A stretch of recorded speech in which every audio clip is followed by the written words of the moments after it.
Well, we're here today. I'm trying to kill my leopard. This is the seventh hunt.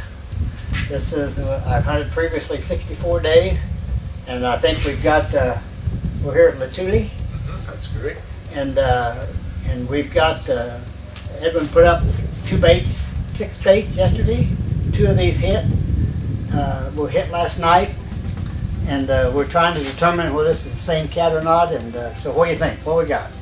Well, it's interesting because we had to wait for the sun to get a bit higher before we checked the bait, and as we got there you could see there's a male leopard's tracks, and you could see that he ate almost full half an impala.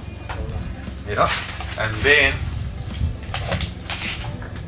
we looked at the camera and we only had 4 photos on it for some reason or another, not sure why.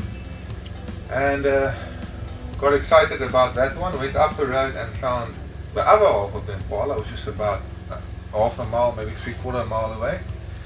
And now we are debating if it's actually the same cat. Because the one up the road, we've got very good photos of, and it's a beautiful. It's a shooter. Yeah, definitely. And if you look at the markings on the neck, there's too many similarities to not assume that it might be the same cat, because he came in and ate from 4 o'clock, which is interesting because we hung that bait 3.5 hours before that, in the daylight. He started eating there, and when he disappeared an hour after sunset, not to be seen there again. But the other cat obviously fed all night and left at 6:30 this morning. The other cat being probably the same cat.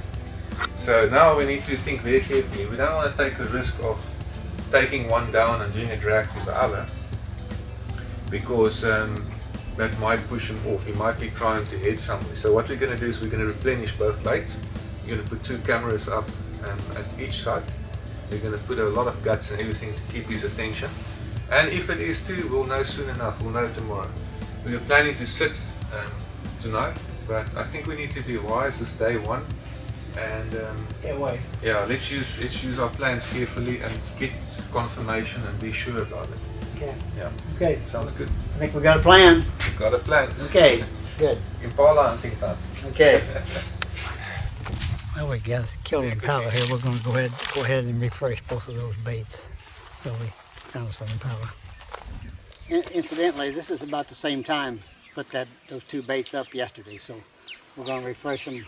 They've both been hit last night, and we'll refresh them with this impala. So it's leopard hunting, folks.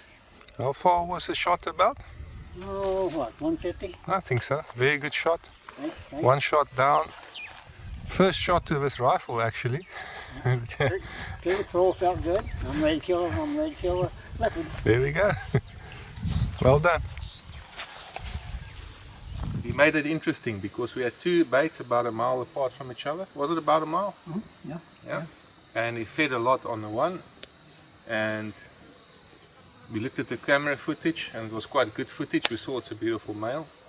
And the next morning, for some reason, he disappeared. And then we noticed the other camera has moved slightly, so the footage wasn't so great. But we looked at the very unique pattern on the neck, and we noticed it's the same leopard walked a mile and started feeding on the other bait. And that's how it started. That's a broadside view of him. And you can see there's a Y right there, and that Y. That's why we know it's him. No, it's the same cat, yeah. We had another bait hung about 3/4 mile from here.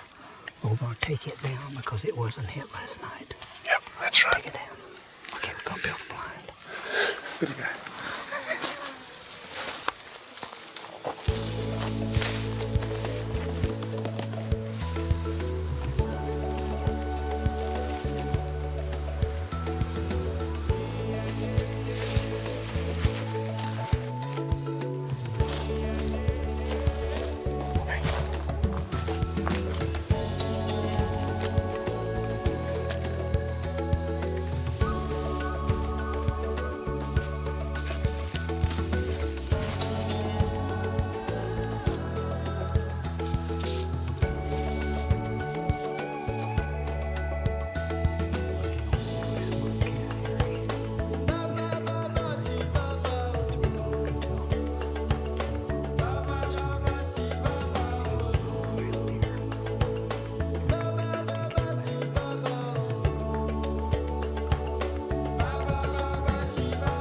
That is a big... That's a nice warthog here. Nice warthog. Bait, boys, bait. Yeah, and we set up on the first night, and we sat there till when? It was just after 1 in the morning. Yeah, and then we left, and then what happened? And about 5 minutes later, he was up in the tree. So, 5 minutes later, folks, he's up in the tree. yeah, so he knew we were there. Yeah. And it was cold in that land. We come back the next night, didn't we? He did, yeah. And the plan that we had is, I've had it happen with leopard before, where they know you're in a blind, so you trick them, and you get somebody to come fetch your vehicle, make a little bit of a noise when they leave, and once they leave, you sit dead still in the blind, you remain behind, and sometimes that works and he'll come in. So we planned that, but it wasn't necessary because he came shortly after sunset. Well, our goal isn't to smother the area with baits, but we do have to have baits that we know are definitely got potential. We just found a really fresh leopard track down this old riverbed. Come in here and the guys have cut this all off here, and we got bait up there all covered up, so keep the birds away from it and it won't fall so bad. So I've got a feeling we're going to get a lot of feathers of leaves. We've got a broad leaf tree like this is a wing. yeah. But got to get it out.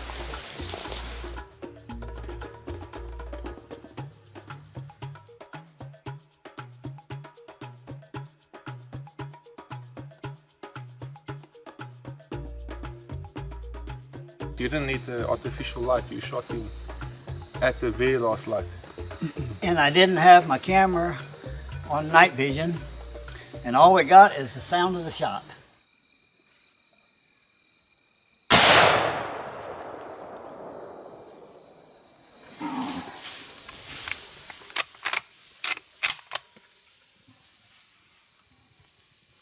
Now, Edwin reached over and touched me on the leg, and I thought that meant go ahead and shoot him, because he'd said, "Can you see him?"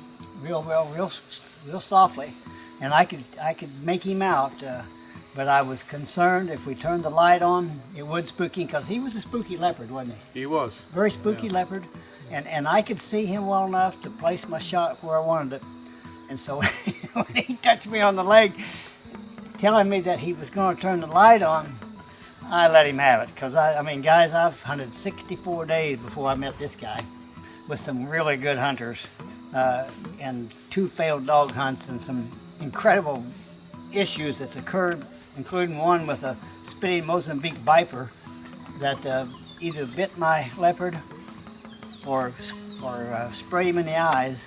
So here was my opportunity, and I wasn't going to miss it. So anyway, I'm really happy. Successful hunt. Those of you guys that will view this leopard hunt, I want you to know this guy here at the top. The other 2 guys I've hunted with at the top also, but we had an incredible hunt here, and so we're drinking a big, strong Hunter's pink drink, which consists of energy, right?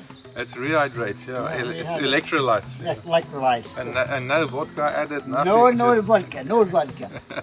So anyway, this is Steve Dean with GNS Worldwide Hunting, and thank you, my brother. Thank you very much. It's been a privilege and an honor. Yeah, forever is an honor. You know, this is quite an accomplishment for me.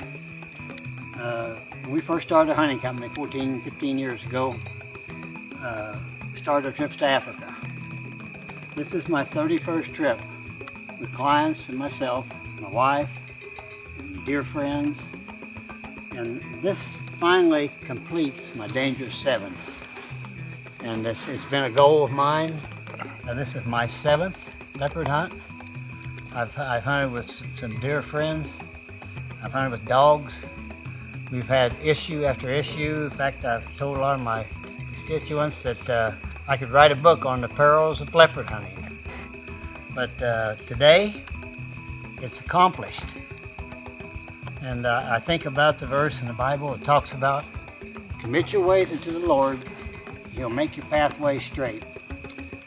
And there's another thing I think of here lately, and it's about faith.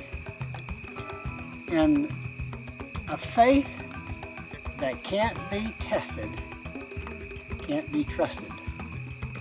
And that's really grown to be a lot of importance in my life, because this challenged me, because I'm one of those guys that kind of lives on success. And I've wondered a time or two, in fact I've told my wife, I wonder if it's not God's will for me to kill a leopard. I mean, 64 days before I come over here I've hunted leopard, and the blind is 100 degrees, you name it, it's happened.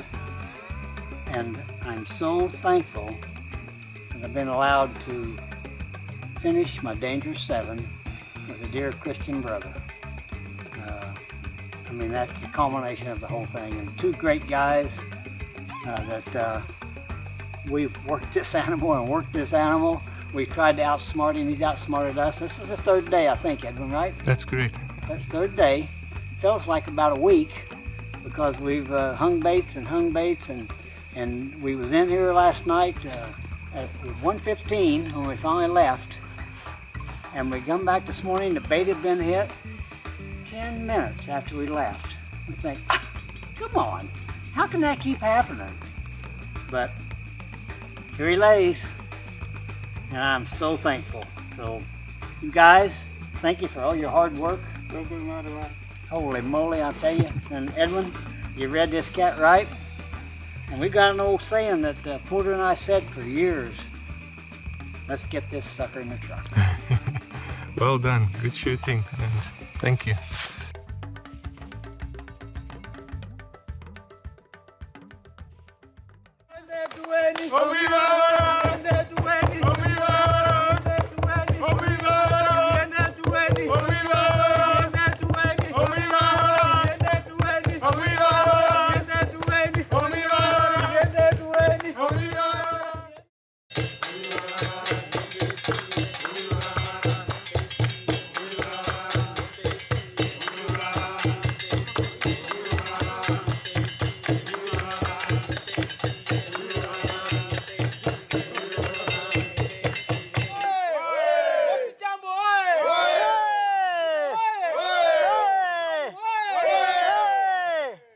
Okay, what we're going to do, we're just going to measure the leopard quickly. It's part of reserve requirements. That helps with the aging, and that helps with making sure that the population stays healthy, that we hunt the right age. Okay, this one here, I'm going to quickly just mark it down. The neck, 21.5 inches, so that's 55. We're going to do the shoulder height, which starts here at the is measured from the top of the fetlock here upwards. Usually they are on a mature male about 60 centimeters. Look at these ticks. We've got to watch ourselves for ticks. Okay. It's very difficult with the leg stiff. 58, but when you stretch it out, because you're supposed to actually have it level. Yeah. But it will be the same, it will be 60. Okay.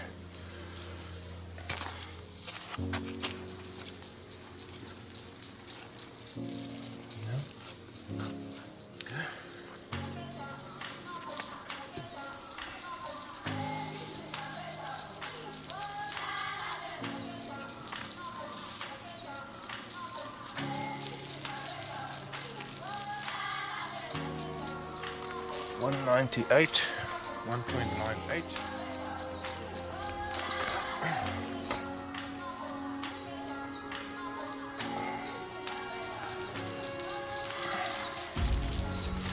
Alright, there we go. That's it.